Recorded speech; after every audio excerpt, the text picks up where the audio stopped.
গ্রামীণ টেলিকমের পক্ষ থেকে এই যে মামলাটা উইথড্রয়ের ব্যাপারে কোনো কিছু জানানো হয় নাই।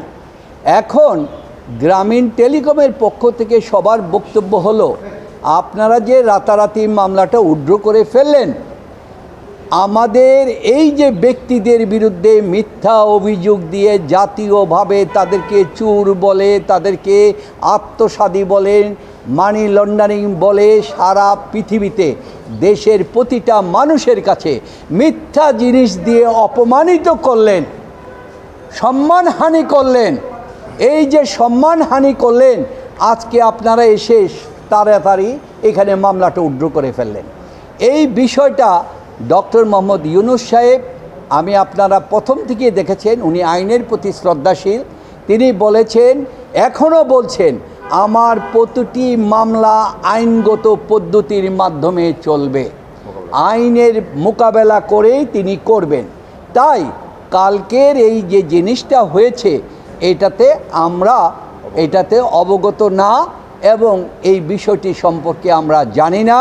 কারণ আমরা সেটা পেলে আমরা মহামান্য সুপ্রিম কোর্টে আমরা লিভ টু আপিলে যাব, সেটা আমাদের প্রশ্ন। সুতরাং এই যে জিনিসটি তড়িঘড়ি করে করা হলো, এইখানে ডক্টর ইউনূস সাহেব তা চান নাই।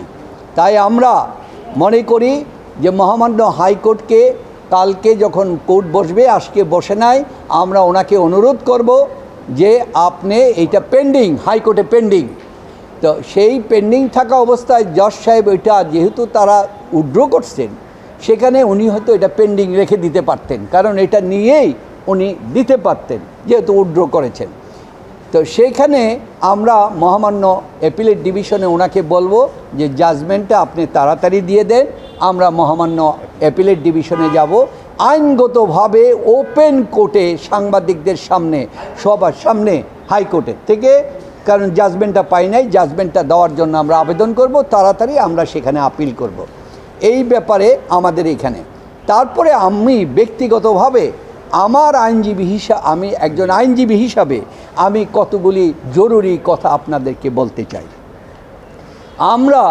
আপনারা এই ছাত্রদের কোটা বৈষম্যের আন্দোলন করেছেন, কিন্তু সুপ্রিম কোর্টে যে কোটা বৈষম্যের চাইতে আরও জঘন্যতম জিনিস হয়েছে। এই যে বিচারপতিদেরকে হাইকোর্ট থেকে নিয়ে আপনার 40 জন, 30 জন, 25 জন, আমাদের যে পূর্বতম চিফ জাস্টিস হতে 7 জন, সর্বশেষ 2 জন যাদেরকে নিয়োগ দিয়েছে তারা হাইকোর্টে ছিল 40তম এবং 41 নম্বর সিরিয়ালে। এই যে 15টা বছর বিচারকদেরকে হাইকোর্টে যারা আসে, তাদের একটা আকাঙ্ক্ষা থাকে, আমি বিচারপতি হিসাবে ভালো জাস্টিস দিব, আমি প্রমোশন পাব। এইভাবে করার পর তাদের কোনো বিচার ব্যবহার কোনো আগ্রহ থাকে নাই, এবং সমস্ত বিচার ব্যবস্থাটাই একটা ধ্বংসরূপে পরিণত হয়েছে। আজকে যে মাননীয় চিফ জাস্টিস হলেন, আপনারা জানেন উনি গত দীর্ঘদিন যাবৎ 2 নাম্বার লিস্টে ছিলেন এবং তিনি 1 নাম্বার লিস্টে ছিলেন। উনি অত্যন্ত লেখাপড়া জানা জ্ঞানী ব্যক্তি। উনি বিদেশ থেকে, অক্সফোর্ড থেকে বোধহয় ওনার মাস্টার পড়াশোনা করেছেন, এবং তার চেয়েও বড় জিনিস হচ্ছে তার পিতা হয়েছে উপমহাদেশের একজন সম্মানিত আইনজীবী, বিখ্যাত আইনজীবী ব্যারিস্টার ইশতিয়াক আহমেদ, আপনারা তাকেও জানেন।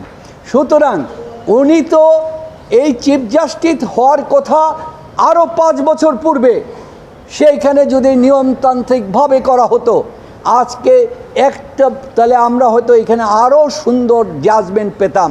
তার এই জাজমেন্ট থেকে তাকে বঞ্চিত করা হয়েছে। এই যে বয়সটা চলে গেল, এইখান থেকে এই জিনিসগুলি হয়েছে। এইটা নিয়ে আমাদের ব্যক্তিগতভাবে বর্তমান যিনি আইন উপদেষ্টা আছেন তার কাছে আমার ব্যক্তিগত একটি আবেদন থাকবে। আমরা মনে করি বিচারক যারা যেভাবে নিয়োগ হয়েছে, কারণ আমরা দেখতে পাই যে একজন পিয়নের চাকরির জন্য তার ইন্টারভিউ হয়, কিন্তু বিচারপতি নিয়োগের জন্য কোনো ইন্টারভিউ নাই। বিদেশে পার্লামেন্টের মাধ্যমে, পার্লামেন্টের কমিটির মাধ্যমে, এটা খুব গুরুত্বপূর্ণ, পার্লামেন্টের কমিটির মাধ্যমে বিচারপতি নিয়োগ করা হয়। এখানে পার্লামেন্টের মাধ্যমে সেই কমিটিও নাই।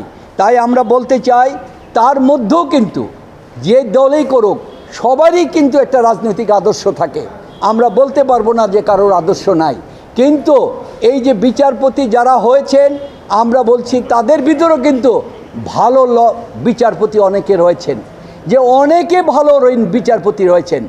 এই ভালো বিচারপতিরার সম্মান মানমর্যাদা এবং জাজমেন্ট পর্যালোচনা করে যাদের বিরুদ্ধে জাজমেন্টে কোনো বিতর্ক নাই তাদেরকে যেন হাইকোর্টে রেখেই যেন এটা সংস্কার করা হয়। এটা হচ্ছে আমাদের ব্যাপার, কারণ তাদেরকে গড়ে তুলতে দীর্ঘ সময় গিয়েছে, সমস্ত কিছুতে হয়েছে।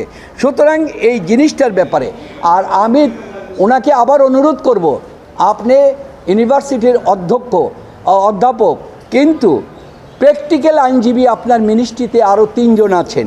আমাদের একজন বিজ্ঞ সিনিয়র আছেন হাসান আরিফ সাহেব, এবং আছেন আদিলুর রহমান সাহেব, এবং আছেন সৈয়দা রেজওয়ানা হোসেন।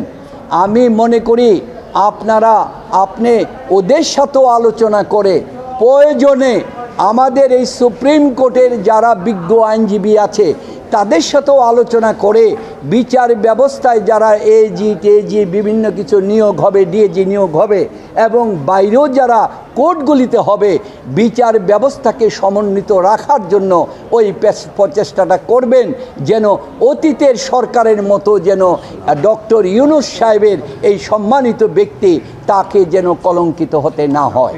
কারণ তিনি সারা পৃথিবীতে সম্মানিত, আজ নিজ দেশে এসে একজন ব্যক্তির পক্ষে একা কাজ করা সম্ভব নয়।